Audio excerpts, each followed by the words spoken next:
Hello, everybody, and welcome to the Spoiler Warning Podcast. This is review number 797 with a review of The Legend of Ochi. I'm Christopher Schnese. And I'm Stephen Miller. And if you're joining us for the first time, the Spoiler Warning Podcast is a weekly film review program. Each week on the show, we're going to dive in, debate, discuss, and argue over the latest films coming to a theater near you. This weekend, we caught up with a little film called The Legend of Ochi, and we're going to talk to you about it now.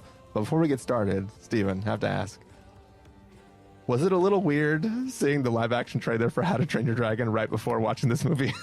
It was very strange, yeah. Especially because even before seeing that trailer, just knowing what The Legend of Ochi was about, I immediately was comparing it to How to Train Your Dragon in my head. Oh, there's a creature that people have been at war with, but maybe one child is going to learn that actually they're not so bad and they can be friendly instead. And the How to Train Your Dragon live-action trailer will be weird to me no matter what, because it just is a weird choice for them to have made this. I also got the live-action Lilo and Stitch before this, so they're really just like pummeling my brain with these live-action remakes. Yeah, and the live-action Smurfs one, did you see? I guess the Smurfs aren't live-action, but the Smurfs are in the real world. Yeah. I guess those have always been in the real world, but I didn't like it. I didn't like any of it. Yeah, that's the thing, too, is that trailer...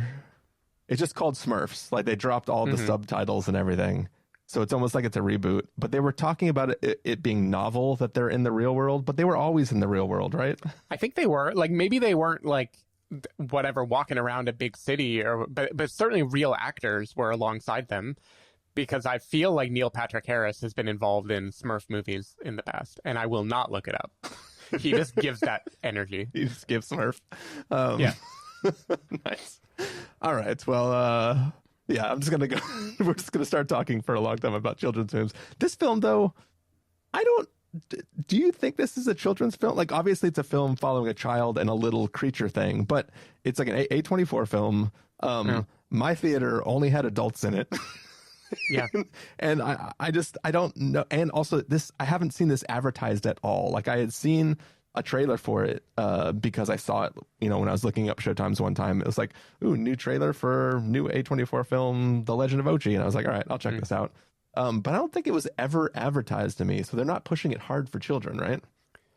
I don't think they are. It's certainly family friendly. We can get into it in the review, but I'm unclear who the target demographic is for this movie. But I have a hunch the target demo is elder millennials who remember watching like Labyrinth and The Dark Crystal and stuff rather than kids themselves. Yeah. That's my hunch.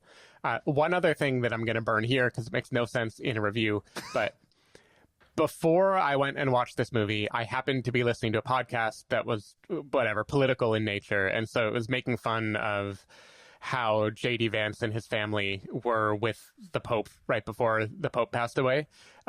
And in my head, the movie morphed. It became a pun that I couldn't do anything with, which was The Legend of Usha. And then I realized The Legend of Usha Vance could be like The Legend of Bagger Vance. And then I wanted so badly to make some kind of joke about that, and I can't do it. So I'm just going to give you The Legend of Usha Vance. Do with it what you will.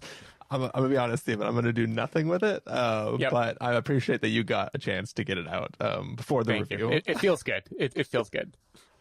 All right. Well, on that note, you ready to get into this episode, Stephen? I'm ready.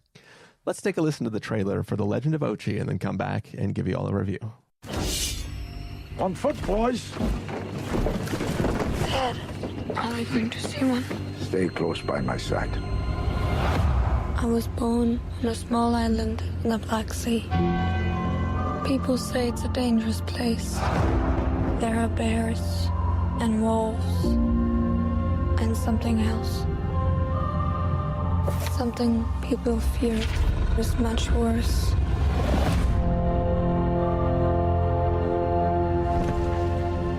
Your parents have offered you to this cause. They say, here, make something of my boy. Protect us. Save us. We are cursed with a wickedness. The Ochi. It's okay. I won't hurt you.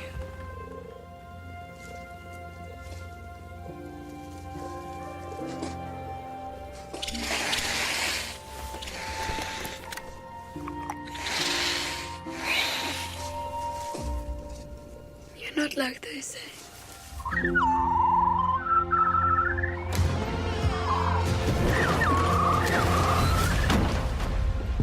Yuri, what is this? I'm taking him home.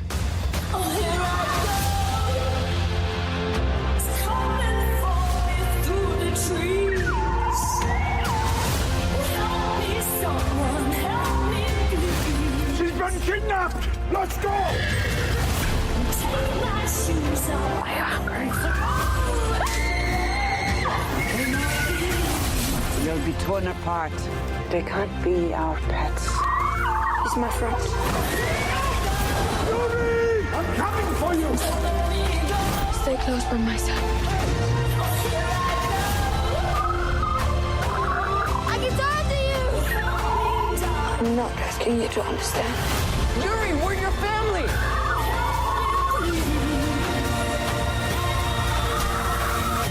Just trust me.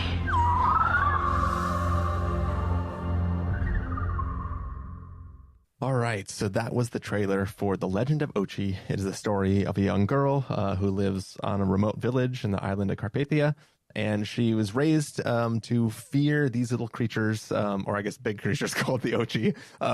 And, you know, for millennia or whatever, their people have been fighting and killing these Ochi because they're dangerous creatures.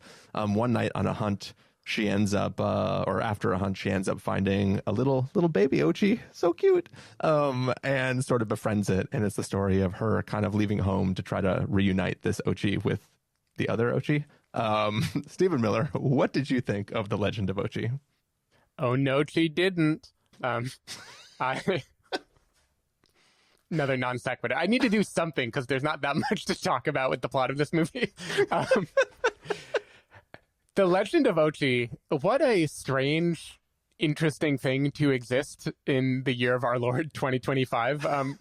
This movie, I'm going to say this movie is entirely about the visuals. It is all, as far as I can tell, practical effects, like puppetry, costume work. There are clearly people in Ochi outfits at some point in this movie, blended with set design and this kind of intense, oversaturated visual aesthetic that it makes it look like people are existing in paintings or like cells in a fantasy picture book that you would have seen in the 80s.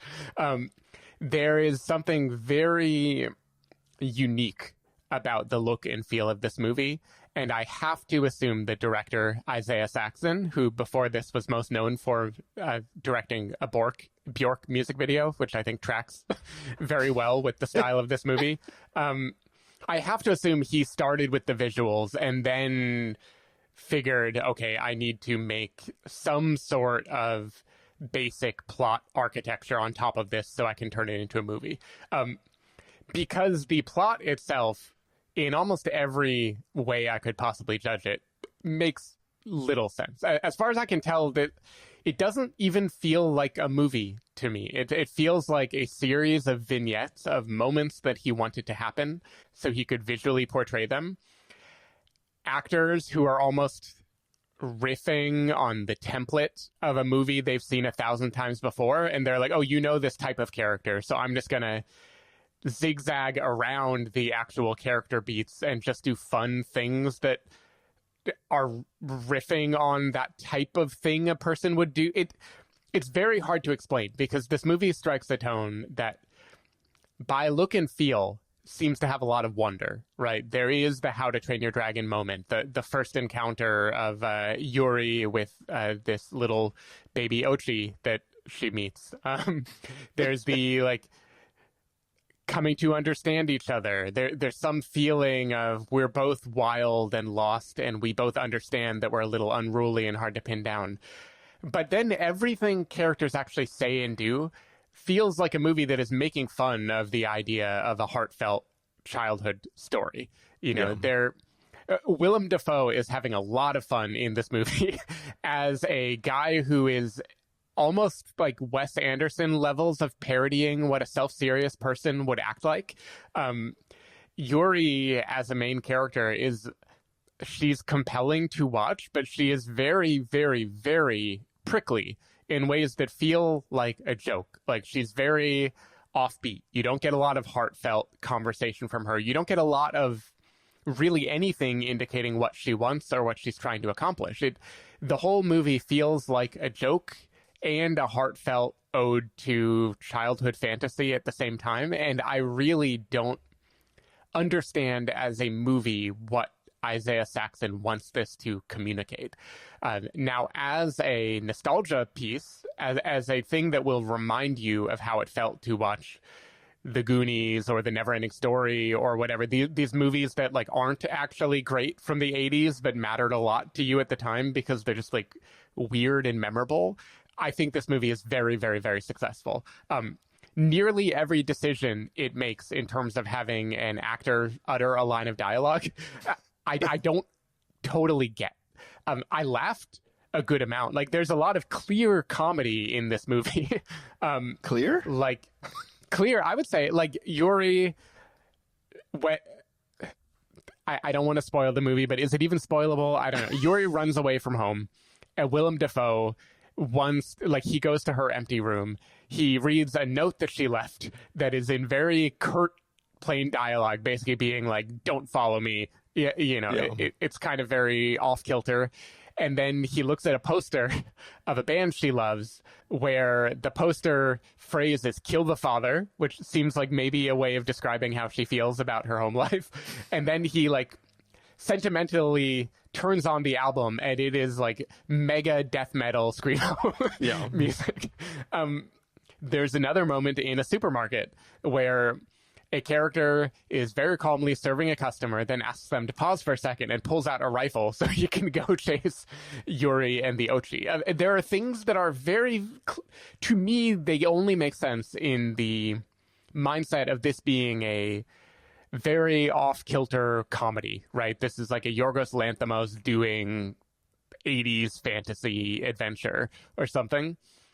But I don't know why it is that way necessarily. I don't know how it all hangs together. Yeah. Beat by beat, I feel confused a lot of the time. And at only 90 minutes, it still felt pretty long to me. Like, I don't think there's a lot of meat on the bone here. But visually, it's very, very impressive. And I'm kind of glad that it exists, even though I'm not sure what the hell it is. How do you feel? Yeah, so, you mentioned that Willem Dafoe was having a lot of fun in this film. I was not having a lot of fun in this film. Mm-hmm. This is one of those things where, like, until the movie started, I was the only one in my theater. And then a bunch of people came in and sat in my row, so I didn't feel that I could pull out my phone and text you sorry. Well, now you know how the Ochi feel when humans invade their forest. That's very true. But I wanted to text you sorry, and then I was like, there's still a chance he could like it, or at least that this could be an interesting conversation. And I didn't want to completely spoil the way I felt about it. But I think from the go, there was something off about what this film was trying to do. Like, you already, in the context of Willem Dafoe, you referenced like some of the over-the-top or kind of strangeness that you get from a Wes Anderson film. This felt like if you took a Wes Anderson film, you removed the composition, the color palette, the quick dialogue, the smart dialogue, anything that was remotely funny, the quirkiness, and but it felt like there were shots like there's a shot where it's panning over a field and then it pans into a building where you're now in the building, and then everybody pulls out their guns real fast and sticks them in from all the windows, and that felt like a Wes Anderson kind of moment / shot, but it had none of the whatever he has. and I think that like the whole time I was watching this film, I was like, it feels like it really wants to feel strange and feel off kilter, but it's really kind of paint by the numbers. And last week before we decided on this film, you had mentioned that you heard the dialogue is pretty stilted. And I was like, it can't be that bad. But it really, like, there's a shot in the trailer where she's about to leave out her window, and her sort of brother figure is there pointing a gun at her, and he's like, don't go, or whatever. And her response is, you're only nice when no one's looking, or the opposite of that. It was like some weird sentence, but it was like, I didn't understand how that sentence was a reply to what he had said before. And the film constantly feels like that. I already joked at the beginning of this episode about how it's sort of the premise of How to Train Your Dragon, but it removes all the, like, there is some fun of her sort of starting to bond with the Ochi and learning how to communicate with it and like figuring out how to hang out together with it, I guess. But it has none of the true joy that you get from Hiccup and Toothless, like learning to bond. This film also is kind of like a play on the idea of E.T., where it's like, you know, a bunch of these creatures are out in the forest. Some There's people with certainly finger stuff happening in this movie, too. There's finger stuff happening. Some people chase them with flashlights. Right. One gets separated. A child bonds with that one. And then at some point, that child decides, I have to get this, you know, Ochi phone home. I need to get Ochi to the mountains where it can go back with the other people in its ship, except for the Ochi don't have a ship. They're just like Sasquatchy type creatures. Right. They're like a mix between a Sasquatch, a bat, and a chupacabra. I guess a bat and a chupacabra are already sort of kind of similar. I had written down Bat, Ewok, and Baby Yodas, so you have closer comparisons. Yeah. But it just felt like the film felt, I don't know, there's something lacking. I love the look of the Ochi, and I love the puppetry that goes on with this little baby Ochi, or baby Grochi, if we can combine baby Grogu and the Ochi. Grochu. It's beautiful. This trailer is great. Even watching the trailer now, I'm like, now I remember, because I mean, if we can pull back to the curtain, we almost reviewed The Accountant 2, and I said, I don't know, Steven, I'm kind of feeling this Ochi movie, which is why I was like, should I text him sorry? I didn't know if you had already seen it at that moment, but I was just like, oh my God, why do I not love this film? Like, I really was into the trailer, and I just feel that what it is bringing feels like it was trying a little too hard. It didn't need to do that much to actually draw me in and make me really care for these characters and care for the Ochi. But instead, it feels like it's trying to be cute, like, and not cute the way the little baby Ochi is, but cute as in like clever and sort of like, oh, isn't this so wild and fun? And my big giant monster truck that I drive over my own fence when I try to drive to go get this thing off the mountain, like, none of that worked for me. And then because the dialogue itself was really, really strained and sort of very slow with long pauses that didn't feel like they were there for a reason, they just felt like they were there because like characters were trying to remember their lines or something. I just did not vibe at all with The Legend of Ochi, unfortunately. Yeah. The word that comes to mind for me is Sundance core. Like, this feels like one of those movies that you would watch in the middle of a Sundance binge and be like, wow, there are things in it that were kind of amazing, and also, what the fuck did I just watch? You know?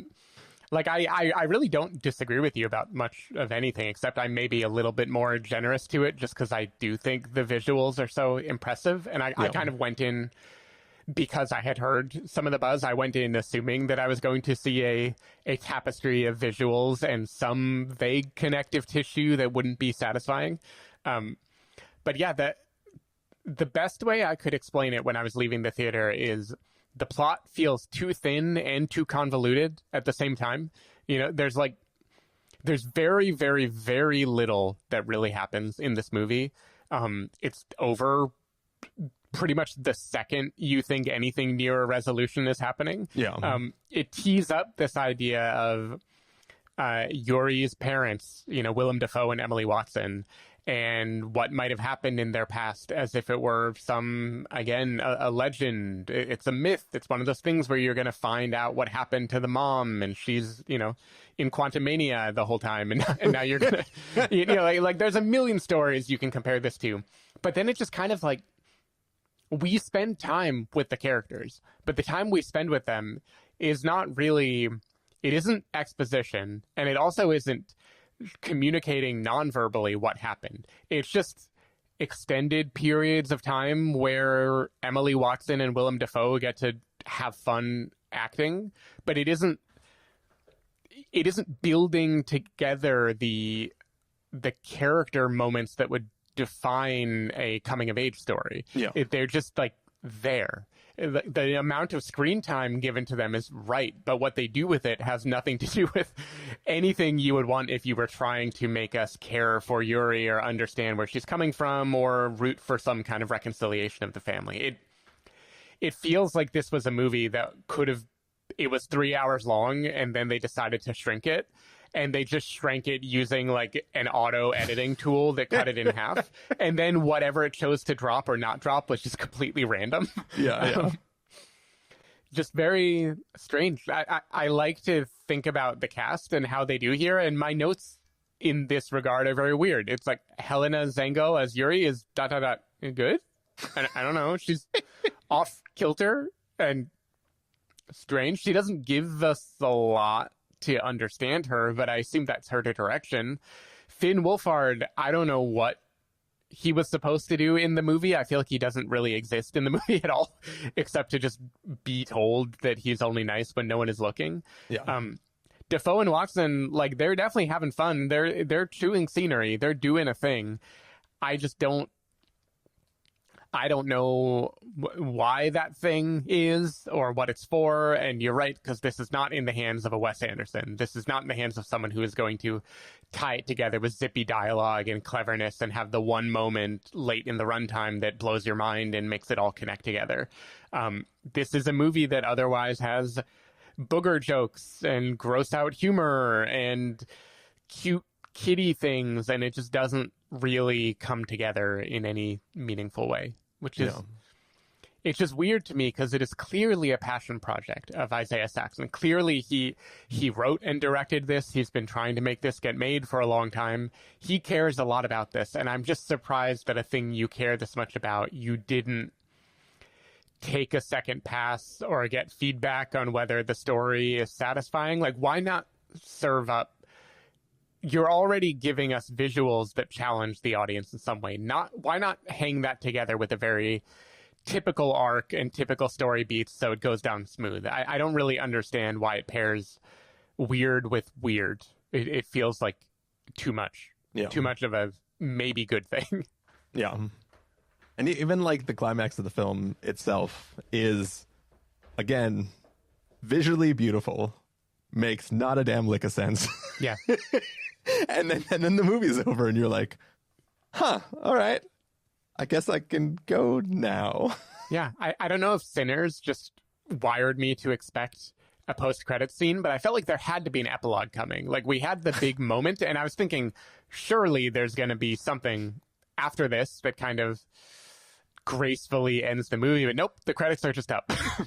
And yeah, the funny thing is that, like, I told you that, you know, there was other people in the theater and I was too scared to pull out my phone and text you sorry. But it was cold. I had my jacket over me. And I also was like, there's got to be a post-credit sequence, right? So I pulled up the after credits app on my watch just to check if there was. And I was like, cool, I can leave as soon as it's over then. Fine. It's a cool story. Oh. Before we get to verdict, Stephen, anything else you'd like to say? I've been racking my brain for more things to pull from this movie. I can't stress enough how much visually this looks unlike anything else I've seen in a very, very long time, and I have to praise that. I also just can't stress how, whatever you think I mean when I say it's stilted and it doesn't really hang together, it is more stilted and hangs together less than what is in your head. It feels like if someone took a Wes Anderson storyline and, like you said, stripped down all the witty dialogue, and then whatever was left fed it to ChatGPT into like Russian and then fed it back to English again. There's something lost in translation here that is very hard for me to wrap my head around. Yeah. And it makes it hard to talk about or tie in a tidy bow. So maybe we should do what the movie does and just end weirdly and abruptly. Well, Stephen, the thing that we're missing is that it's actually a metaphor for the relationship between the humans and the Ochi. In this case, the stiltedness is the Ochi, and we are the humans that are just blindly trouncing through their forest trying to kill them. So yes, that's true. We should learn to love the stiltedness. Mm-hmm. All right. Well, what do you say we get to verdict, Stephen?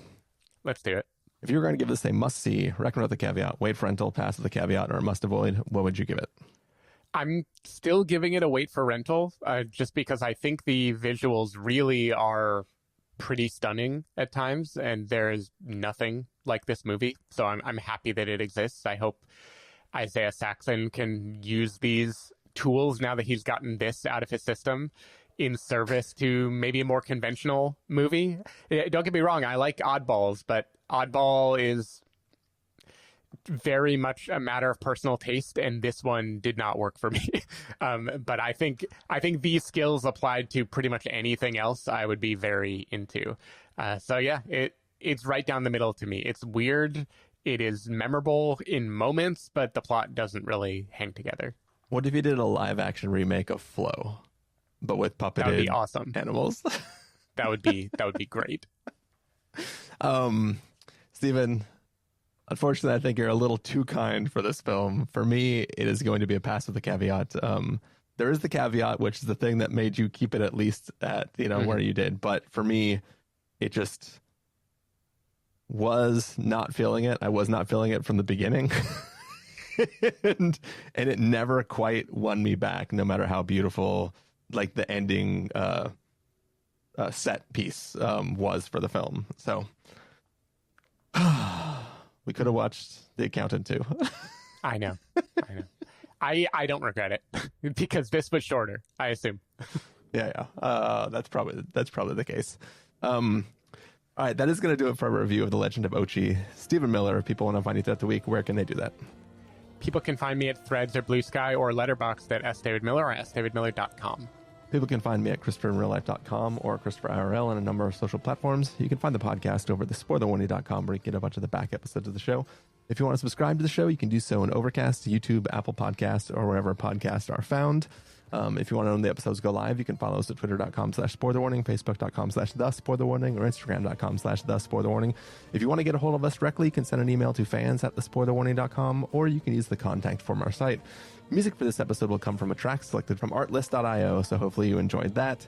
Funny thing about music, Stephen, is I don't know if you've heard other podcasters talking about like the great purging that's happening over at Spotify of them just going through all the podcasts and all of their feeds and just kind of like nuking anything that has anything remotely. They're just DRMing. They're pulling a YouTube on them, basically. Yeah. So I keep getting emails like every other day that's like, hey, please review these 150 episodes of your back catalog. And I go, nope, you can just remove those from the feeds. So yeah, if you're no one else listened to them, why would I be the first? Yeah. But yeah, for real, if you're listening on Spotify, I recommend you switch to something else because Spotify might, it's old back catalog stuff before I switched to artlist.io. So, there are things, but every once in a while, one of these auto things like catches a song in the trailer and still tries to take out that episode. It's just a little bit slower than stuff. So if you want to make sure you're getting all the episodes, get our feed directly where no one can stop us from putting whatever we want in the feed. That is a very kind of surprising failure mode for the company that also owns The Ringer, where they are commenting on pop culture and I'm sure liberally using clips from lots of things. Yeah. Seems like someone should have thought that through a bit more. Yeah, they also, I've listened to a number of Ringer podcasts where they're like, oh, and this is where we would normally play a clip, but we're being told we shouldn't anymore because bad things might happen. So yeah, it's a whole thing, but luckily most of our listenership comes from other places besides Spotify. But we like to be everywhere. So, all right, enough with that digression. Thank you all for listening, and we will see you next time. Bye. Bye.